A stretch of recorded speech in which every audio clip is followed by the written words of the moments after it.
we're going to use trig ratios to find the angle. So, originally we were using trig functions to find the side lengths, but now we can use the trig inverse functions to find the angles. So, this is actually pretty simple. We're going to label our sides again. So, 15 is the opposite because we're finding the measure of angle A. So, opposite of A is 15, adjacent is 20.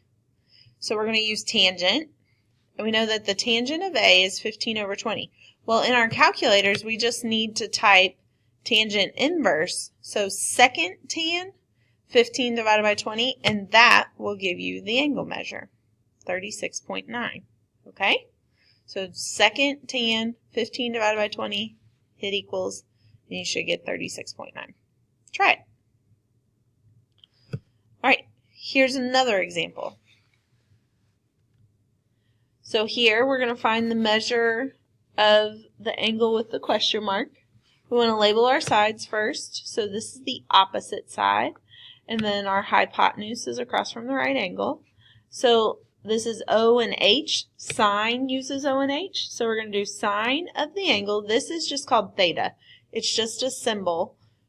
You can use X if you want, but we're going to do opposite 16 over 40.